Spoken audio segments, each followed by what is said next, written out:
Alina,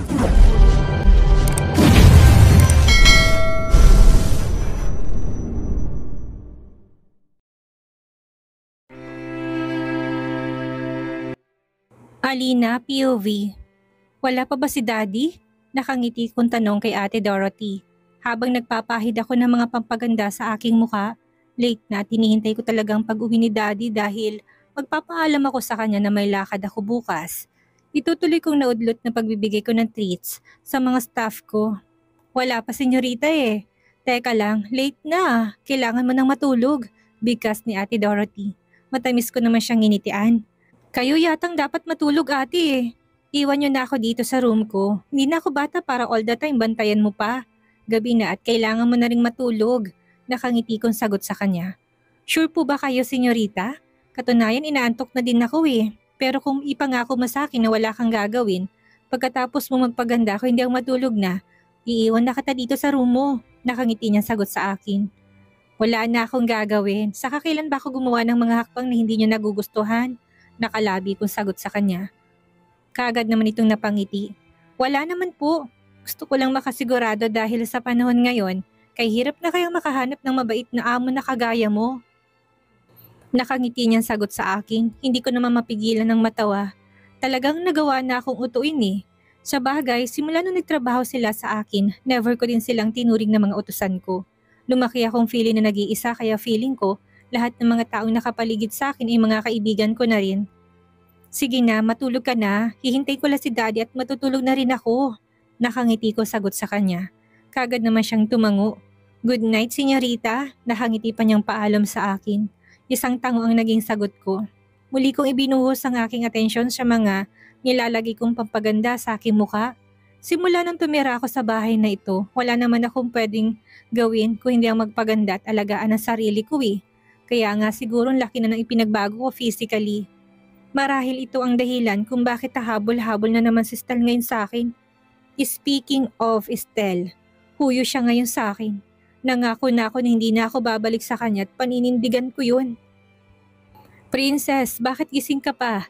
Abala ako sa kakalagay ng cream bilang final touch. Sa aking mukha nang marinig kong malambing na boses ni Daddy Damon. Wala sa sariling kaagad na gumuhit ang matamis ng ngiti sa labi ko sabay tayo. Dad, gabi na. Saan ka galing? Sa mga chicks mo? Nakangiti kong tanong sa kanya. Isang malakas na pagtawang naging sagot niya sa akin. Bago niya ako hinalikan sa aking pisngi. Ano bang klaseng tanong yan? Good boy na itong ama mo simula nang dumating ka sa buhay ko, princess. Kaya wag ka namang bintang dyan. Natatawa niya sagot sa akin. Hindi ko naman mapigilan ang pagtaasan siya ng kilay at masusing pinagmasdan kung gandang lalaki ang pag-uusapan. Abat, walang panama ang kahit na sino kay Daddy. Ganda ng lahi kaya sigurong gandang-ganda ko rin bilang anak niya. Sigurado ako na sa kanya nagmana ang beauty ko. Wala namang masama kung gusto mong pumag-ibig, Dad eh. Actually, open naman ako sa pagkakaroon ng stepmother. Basta lang mabait at magkakasundo kami. Why not naman, hindi ba? Nakangiti kong sagot sa kanya. Napansin ko pinagtaasan lang ako nito ng kilay at naglakad na patungo sa couch at naupo. Wala na akong balak na mag-asawa kaya hindi na mangyayari ang sinasabi mo sa akin. Masaya na ako sa buhay ko ngayon. Kompleto ng buhay ko dahil nandito ka na anak. Nakangiti niya sagot sa akin. Hindi ko naman mapigilan ng mapairap. Hindi ka pa yata na in love kaya ganyan ka kung magsalita eh. Hayaan mo Dad, kapag hindi ako busy, ako na mismo maghahanap ng babae para sa'yo. Nakangiti kong sagot sa kanya. Isang malakas na pagtawa ang muling kumawala sa bibig nito at mabilis na tumayo. Huwag ka nang magpagod princess dahil wala nga akong balak. Teka, bakit feeling ko ang bait mo ngayon? Saka bakit gising ka pa? Dati naman hindi mo ko hinihintay sagot niya. Hindi ko naman mapigilan ng matawa. Yes, hinihintay talaga kita Dad. Ganito kasi yun. Gusto ko sanang magpaalam sa inyo eh. Balo ko kasing umalis ng maaga bukas para sa shopping at baka kapag bukas pa ako nagpaalam sa'yo, gagahulin na ako sa oras. Nakangiti kong sagot sa kanya. Kagad namang sumeryosong mukha niya, nagtatakang tinitigan ako bago nagsalita. Maaga kang aalis bukas para mag-shopping? Shopping ba talaga or makikipag-date ka? Seryosong tanong niya sa akin. Hindi shopping lang talaga. Don't worry. Isasama ko po sila Manang Grace at Tati Dorothy at tatlo kong bantay. Nakangiti kong sagot. Well, pwede mo namang gawin ang lahat ng nais mo, princess. Wala akong balak na ikulong ka dito sa bahay at pwede kang mamasyal hanggat gusto mo. Walang problema sa akin basta palagi mo lang isama yung mga bantay mo at mag-ingat ka sa labas. Seryosong bigkas niya. Hindi ko naman mapigilan na makaramdam ng tuwa at mabilis na naglakad palapit sa kanya at mahigpit na yumakap. Talaga, Dad? Naku, thank you po. Ang bait niyo po talaga. You're the best daddy na po talaga in the whole world. Malambing kong bigkas. Narinig ko naman ng malakas niyang pagtawa kasabay ng paghaplos niya sa buhok ko. Kung tutuusin, sobrang swerte ko. Imagine, nagkaroon ako ng isang ama na batang-bata pa. 18 years lang ang agwat ng edad niya sa akin dahil maaga daw siyang nakabuntis at ako na ang naging bunga. Kinabukasan, hindi ko na naabutan pa si Daddy Damon pagkababa ko ng dining area para kumain. Ayon sa tagaluto, takip silim pa lang daw lumarga na si Daddy. Hindi naman bago sa akin ang mga ganitong klaseng pangyayari. Kaya pinagkibit-balikat ko na lang. Sinabi na sa akin ni Daddy Damon kagabi na malaya ko na raw gawin lahat ng nais ko. Pwede akong mamasyal kahit na hindi ko daw sabihin sa kanya. Ibig sabihin, binibigyan niya na ako ng kalayaan para magdesisyon ng mga bagay-bagay para sa sarili ko. Pero syempre, bilang isang masunuring anak, wala akong balak na abusuhin ang kalayaang ibinigay niya sa akin ngayon. Pagkatapos kong kumain ng breakfast, kagad na rin ako naghanda para sa pamamasyal. Sa nasabi ko na kagabi, itutuloy kong naudlot kong pagbili ng mga regalo sa mga taong palagi kong kasama. Isasabay ko na rin siguro sa pagbili ng regalong iba pang mga kasambahay dahil simula nang dumating ako dito sa bahay nakita ko naman kung gaano sila kababait at kung paano nila kami pagsilbihan ni Daddy. Doon pa rin ba tayo sa dating mall, senyorita, pupunta? Tanong sa akin ni Manong driver. Kasalukuyan namin tinatahak ang matraffic na kalsada dito sa Metro Manila, makarating lang sa paborito kong pasyalan. Yes po, may mga napili na po ko kahapon na gustong bilihin. Kaya lang naudlot dahil may dumating na asungot. Kaagad ko namang sagot.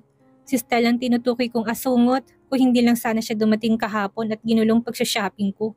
Baka hindi ko na kailangan pang bumalik ng mall ngayon. Bukas daw ng umaga ang panibagong shoot ko para sa commercial sa television. Nagagawin ko tapos sa linggo na ang alis namin para i-celebrate ang birthday party ni Uncle Archer. Medyo magiging busy ako sa mga susunod na araw and of course, excited din ako i-celebrate ang birthday party ni Uncle Archer. Pagdating ng mall, muli kong binili ka ng boutique kung saan nakapili na ako ng pwede kong bilihin bilang panregalo sa mga kasama ko sa bahay. Pagkatapos kong makompleto, nag-ikot-ikot pa ako para maghanap ng pwede ko ring iregalo kay Uncle Archer. Itong mahirap kapag masyadong mayaman ang gusto mong regaluhan. Mahirap maghanap ng regalong babagay sa personality. Sa dami ng naibigay na regalo sa akin ni Uncle Archer, pagkakataon ko na rin na maibigay din ng isang magandang regalo sa kanya. Senyorita, hindi pa ba kayo pagod? Natigil ako sa paghakbang na marinig kong boses ni Ate Dorothy. Wala sa sariling napatitig ako sa kanya sabay ngiti. Kayo yatang pagod eh. Teka lang, paano kaya kung dalhin nyo na lang sa kotse yung mga pinamili natin? Para naman wala kayong bitbit habang nag-iikot-ikot pa tayo. Nakangiti kong sagot. Pati ang 3 bodyguards ko, puno na rin ang kamay nila ng bitbit ng mga pinang-shopping ko. Halata din sa mukha nilang pagkainip or baka nga gutom. Halos sa launa na nga pala ng hapon at hindi pa kami nanananghalian. Ayos lang, senyorita. Kaya pa naman namin, narinig kong bigkas ng isa sa kanila. Hindi ko naman mapigilan na mapangiti. Sige na po, ihatid niyo na muna sa kotse yung mga pinamili natin. Sa resto na lang tayo magkita. Naalala niyo po bang restaurant kung saan tayo kumain kahapon? Doon niyo na lang po kami puntahan. Nakangiti kong sagot.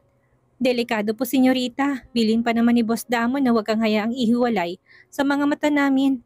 Sagot naman ito, kaagad naman ako napailing. Ano ba kayo? Nandito tayo sa loob ng mall at safe dito. Sige na po, dalhin niyo na muna sa kotse yung mga yan tapos magkita na lang ulit tayo mamaya. Nakangiti kong sagot. Wala nang magawa pang 3 kung hindi ang sundin ng nais ko. Naiwan naman kaming 3 ni Manang Grace at Ate Dorothy na nagpasyang maglakad na lang muna patungo sa restaurant para maka-order na din ng makakain. Alina, yun nga lang bago pa kami makarating sa restaurant, isang familiar na naman na boses ang narinig ko. Ang nasungot na naman na si Stel, kaya naman hindi ko mapigilan na mapasimangot. Senyorita, nandito na naman siya, narinig kong bulong ni Ate Dorothy. Parang walang narinig at taas noo kong hinarap si Stel. May kailangan ka? Hindi ka pa rin ba tapos? May nakalimutan ka pa bang sabihin? Nainis kong tanong sabay halukip-kip. Napansin ko na tigilan siya habang titig na titig sa akin. Pwede ba kitang makausap? Bakas ang pakiusap sa tono ng boses na tanong niya sa akin. Hindi ko naman mapigilan ang mapailing. Ano pa bang ginagawa natin ngayon? Hindi ba't nag-uusap na tayo ngayon? Kung ano man ang gusto mong sabihin, sabihin mo na. Nakakaistorbo ka na eh. Nainis kong sagot sa kanya. Napansin ko na tigilan siya sabay iling. Talaga bang wala ka nang pakialam sa akin? Porket nasa poder ka na ng ama mo, ganito mo na lang ako kontratuhin? Seryosong tanong niya sa akin. Halata ang lungkot sa boses niya kaya naman sa lubong ang kilay ko na tinitigan siya. Tinapos ko na ugnayan ko sa pamilya mo, Stel. Wala na akong pakialam pa sa inyo at sana ganun din kayo sa akin. Seryosong sagot ko sa kanya. Napansin kong kaagad na pagguhit ng pait sa mga mata niya sabay iling. Ganun na lang ba kabilis para sa'yo nakalimutan ng ating nakaraan? Ni hindi mo man lang ba binigyan ng halaga ang mga masasayang alaala na namagitan sa ating dalawa? Mahinang bigkas niya sa akin. Hindi ko namang mapigilan na mapangisi. Masayang alaala? Meron ba tayo nun, Stel? Sa naalala ko wala namang masayang alaalang namagitan sa ating dalawa eh. Puro pait at sakit ang pinaranas mo sa akin. Kaya ano pa bang masayang alaalang pinagsasabi mo? Nainis kong tanong sa kanya. Hindi naman siya nakaimik. Tumigil ka na't iwasan mo na lang na lumapit-lapit sa akin dahil sa tuwing nakikita kong pagmumukha mo. Lalo nang bumabalik sa alaala kong sakit na idinulot niyo sa akin. Kung ayaw mong habang buhay kitang kamuhian, wag ka na magpakita pa sa akin kahit kailan. Seryoso kong bigkas habang puno ng galit sa mga matang titig na titig ako sa kanya. Nangako na ako sa sarili ko na hindi na ako babalik sa kanya at hindi na ako makikipag-ugnayan sa pamilya niya. Kaya naman papanindigan ko ang desisyon kong yon kahit na anong mangyari. Ano ba talagang gusto mong gawin ko para mapatawad mo ko? Sabihin mo sa akin at gagawin ko. Sambit ni Stel kaya peke ako natawa. Tinasan ko siya ng kilay at seryosong tinitigan mula ulo hanggang paa. Ano pwede mong gawin para mapatawad kita? Wala dahil para sa akin walang kahit na anong pwedeng gawin para maibsan ng kahit na konti ang galit na nararamdaman ko para sa'yo. Galit kong sigaw sa kanya.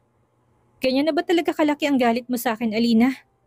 Oo, aminado ako. Nagkamali ako kaya nga nandito ako ngayon sa harap mo eh. Tanggap ko ng pagkakamali ko. Alam ko na kung saan ako nagkasalat. Sana naman bigyan mo ko ng kahit na kontiban na may pakita sa yung labis kong nagsisisi. Seryoso niyang sagot. Ayaw niya pa rin patinag kaya naman galit ko siyang tinitigan. Bigyan ng chance? Anong tingin mo sa akin? Uto-uto? Kung noon mabilis mo ko napapaikot, iba na ngayon, Stel. Huwag mo na akong maluloko pat kung talagang sincere ka sa paghingi na sorry sa akin. Lubayan mo na ako. Huwag ka nang magpapakita sa akin kahit na kailan. Dahil sa tuwing nakikita kong pagmumukha mo, bumabalik lang sa alaala ko mapapait na nangyari sa nakaraan natin. Gigil kong sambit. No, hindi ko kaya. Wala sa bokabularyo ko ang sumuko. Ngayon pa ba kita titigilan gayong alam ko sa sarili ko kung gaano kita kamahal?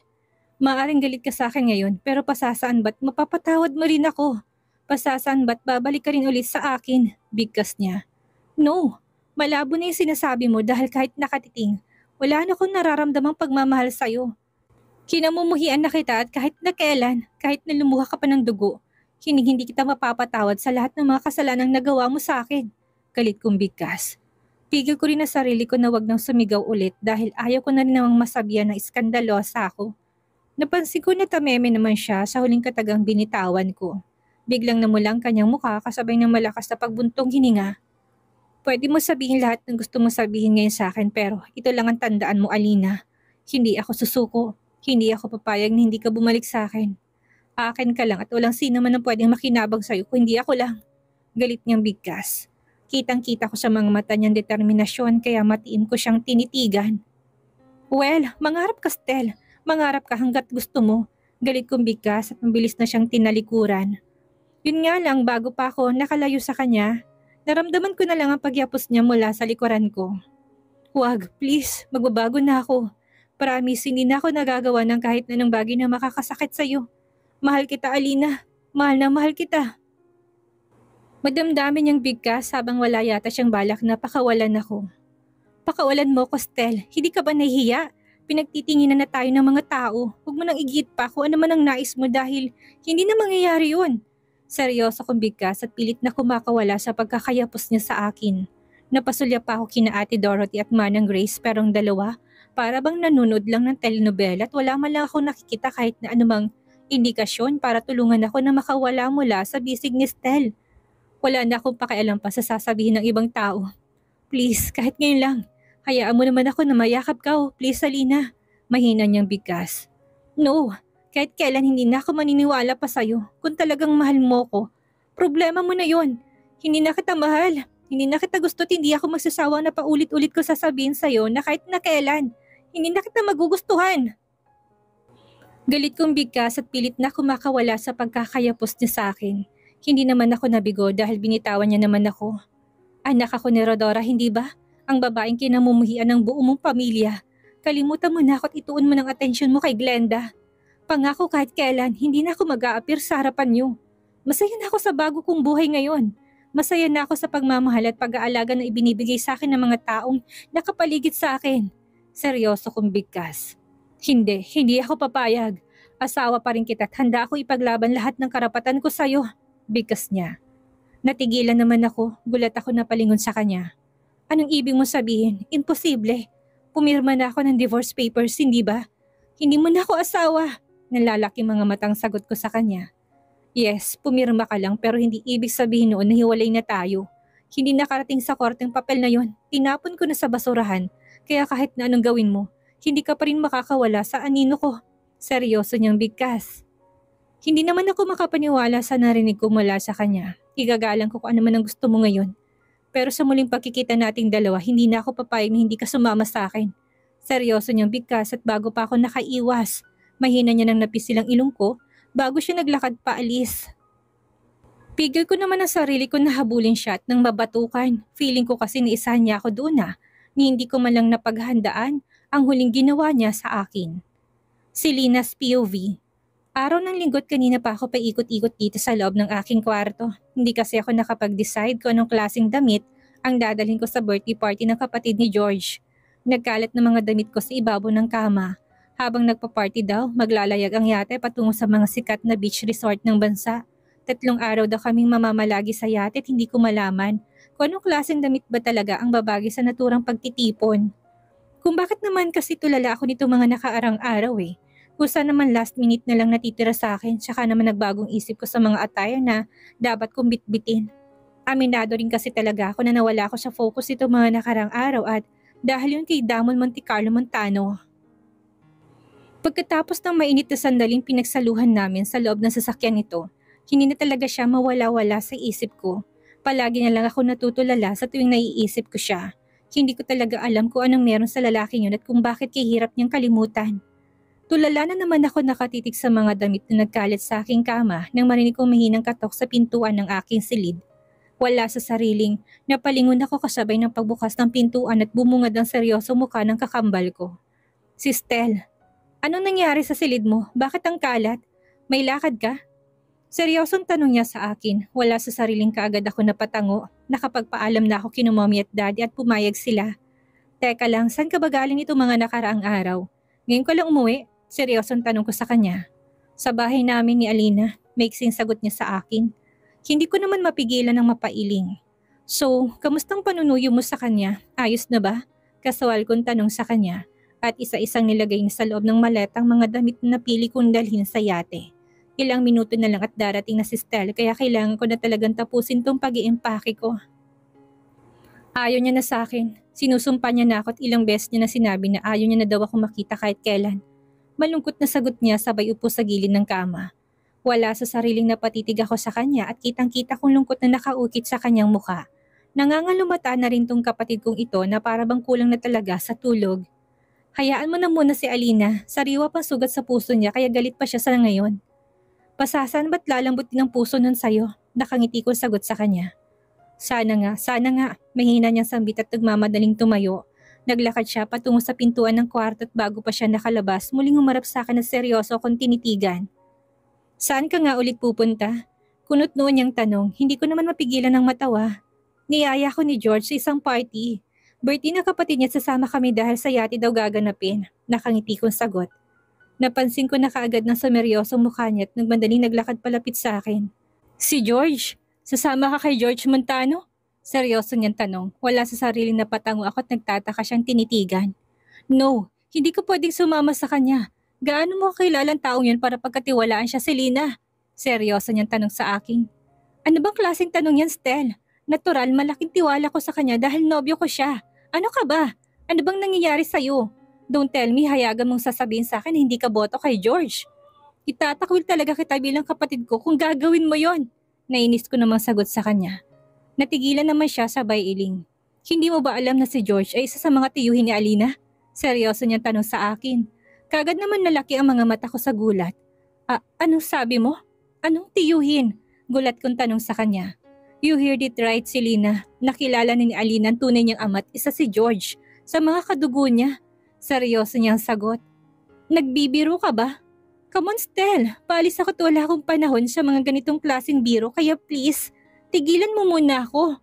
Seryoso kong bigkas. Pero sa totoo lang sobrang naguguluhan ako. Saan na naman nakuha nitong kakambal kong idea na blood-related si Alina at George? Imposible yata yun. Maniwala ka sa akin, Selena. Okay, hihintayin kong pag-uwi mo at mag-usap tayo tungkol dito. Siya ngayon, mangako ka sa akin na huwag mong ibigay ang buong mong tiwala sa kanya. Seryosong sagot niya. Hay nako, ewan ko sa'yo, Stel. Ang gulo mo. Sobrang gulo mo talaga. Seryoso kong sagot sa kanya kasabay ng pagtunog ng aking phone. Nag-message si George at sinabi niya na sa ibaba na siya. Wala akong choice kundi ang sarang aking bag at binuhat yon at nang madali ng lumbas ng kwarto. Hindi naman ako sinundan ni Stel kaya nakahinga ako ng maluwag. Palis na nga lang ako, mukhang ipaprank niya pa yata ako eh.